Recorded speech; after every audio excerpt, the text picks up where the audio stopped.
The wind had been howling for hours across the empty plains, carrying the scent of rain and loneliness to the old ranch house. Inside, Eli Turner sat by the dim oil lamp, rocking his newborn son in one arm and staring at the tiny wooden cross outside the window. His wife, Mary, had been gone barely 2 weeks, taken by the fever that swept through the valley. The baby cried again, small fists trembling. Eli whispered softly, "Hush now, little man. Your ma's watching from above." But the tears wouldn't stop, his or the baby's. Then came the knock. 3 sharp, desperate bangs against the wooden door. At that hour, no one should have been out on the prairie. Not in the cold, not with the rain about to break. Eli rose, the baby still cradled in his arms, and unlatched the door. There she stood, soaked to the bone, hair plastered to her face, a burlap sack over one shoulder. Her eyes were hollow with exhaustion, yet steady with courage. "I need work, sir," she said, voice trembling but firm. "Please, I can clean, cook. Whatever you need. Just don't send me back into the storm." Eli looked past her, nothing but black sky and dust. He could see she hadn't eaten properly in days. Her boots were torn. Her hands were cracked from labor. "This ain't a place for travelers," he said quietly. "There's grief here, and a child that won't stop crying."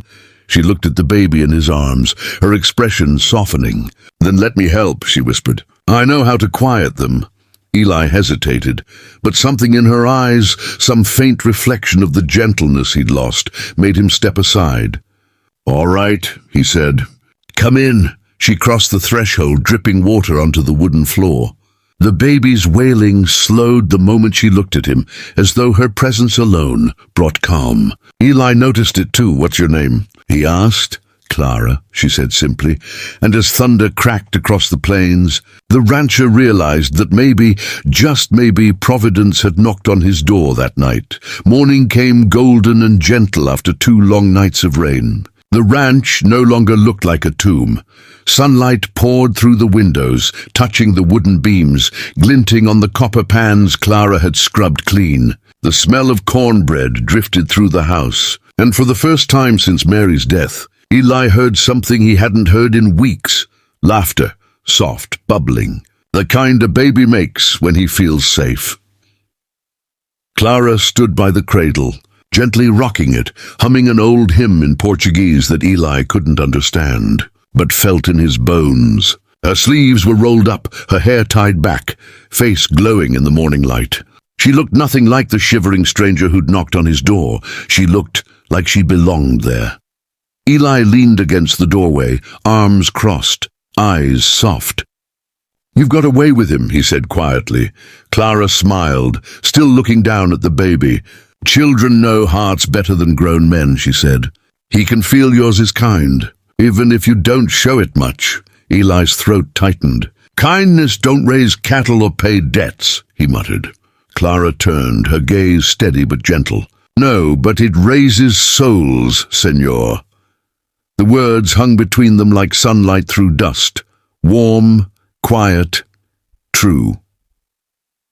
Later that afternoon, they worked side by side, mending a broken section of the fence. The air was clear, the sky vast and blue. Clara moved with surprising strength, her hands steady as she tied new wire. Eli tried not to stare, but it was hard not to notice how naturally she fit into the rhythm of the ranch, as if she'd been there all along. When a gust of wind blew her hair loose, Eli reached out without thinking, tucking a strand behind her ear. She froze, meeting his eyes. For a heartbeat, the whole prairie seemed to stop. No sound, no motion, just the wild rhythm of 2 hearts that had forgotten how to beat for anyone. But Clara stepped back, clearing her throat. "The fence won't mend itself," she said, voice soft but guarded.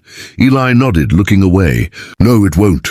By sunset, the baby was asleep, the cattle were calm, and the horizon burned with orange and gold. Clara sat on the porch, humming again, her voice blending with the whisper of the wind. Eli joined her, sitting beside her in silence. Finally she spoke. "You lost your wife," she said. "And I lost everything else. Maybe we were both meant to find shelter on the same night." Eli looked at her, really looked, and for the first time he didn't see a stranger or a worker. He saw a survivor, just like him. The baby stirred inside, a small sound cutting through the stillness. Clara rose to check on him, her steps light sure. Eli watched her go, heart heavy and hopeful all at once. He knew, deep down, that when she had knocked at midnight, it wasn't just a plea for work. It had been destiny, knocking for them both. By the third morning, the ranch looked like a different place. The storm had washed away the dust from the windows, and sunlight poured through the glass, like mercy itself. Clara had been up since dawn, kneeling near the fire, stirring a pot of corn porridge, while the baby giggled beside her in a wooden cradle Eli had built years ago. Eli stepped into the kitchen, rubbing sleep from his eyes. "You've been working since first light," he said, voice still rough. She smiled faintly. "When you've had to beg for every sunrise, senor, you learn not to waste one." The words struck him like a hammer, simple but full of weight. He leaned on the counter, watching her move. Her sleeves were rolled, her hair tied up with a strip of cloth, sunlight catching in the stray strands. The sound of the spoon scraping the pot, the smell of warm bread, and the baby's laughter filled the air, a melody of life he thought he'd never hear again. After breakfast, they went outside together. The prairie stretched wide and golden beneath a cloudless sky. Clara carried the baby wrapped in a soft blanket, while Eli repaired the corral gate. The baby cooed each time she passed by the horses, and Clara laughed softly, a sound that seemed to belong to the wind itself. "You're good with him," Eli said, tightening a loose hinge. "I took care of my sister's children before the fever," she said. Her eyes dimmed for a moment, then found the light again. "But they didn't make it. Maybe God gave me another chance to do it right." Eli stopped his work, looking at her with something that wasn't pity. It was respect. "Maybe he gave me one too," he said quietly. For a while they worked in silence. The air was warm, the scent of wild sage drifting through the fields. Clara placed the baby in a basket lined with soft hay, his tiny fingers grasping the air as she spread linens to dry on the fence. Eli couldn't take his eyes off her, not because of her beauty, but because of the peace she brought to everything she touched. By midday, the ranch buzzed with quiet life. Chickens scratched the dirt, windmills creaked lazily, and Clara's voice rose in a gentle hum, a tune from a world Eli had never known. Later, they sat on the porch together, the baby sleeping between them. Eli handed her a cup of cool water. "You've done more for this place in 3 days than I could in 3 months, he said. Clara looked at the land, then at him. "I didn't do it for the place," she said softly. "I did it for the child, and maybe for you too." The wind stilled. Their eyes met, and for a fleeting moment, the pain, the loneliness, and the walls both had built began to fall away, replaced by something fragile but real. Eli looked out toward the golden horizon. "Clara," he said after a long silence, "you ever think that sometimes the ones who lose everything are the only ones who can teach others how to live again?" She smiled gently, her eyes reflecting the sun. "Yes, senor. I believe that's why I knocked on your door." And as the prairie stretched out before them, wide and bright, neither could deny it anymore. The storm that had brought her there had already started to heal them both. It was one of those warm afternoons when the world felt too still. The baby was asleep in his cradle.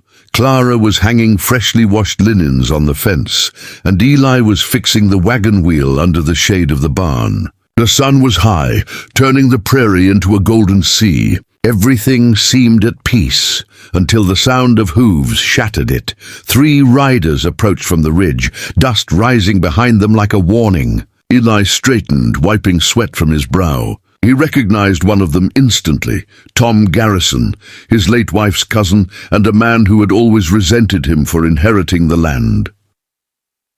The horses stopped at the gate. Tom spat into the dirt and grinned. "Heard you got yourself a new housekeeper," he drawled. "A runaway woman, no less." "That true, Turner?" Eli's jaw tightened. "She's no runaway. She works for her keep." Tom's smirk deepened. "Looks more like she's working for more than that. Folks in town are talking, saying you took in a foreign thief." Maybe even a woman wanted by the sheriff. Clara froze where she stood, her hands gripping the linen. The color drained from her face, but she didn't look away. "That's a lie," she said, voice trembling but firm. "I never stole a thing in my life." Tom laughed cruelly. "That's so? Then you won't mind if we check your bag, will you?" Before Eli could answer, Tom swung off his horse and reached for the door. But Eli stepped between them, his shadow cutting across the porch. "You take one more step on this land, Garrison, and you'll answer to me,"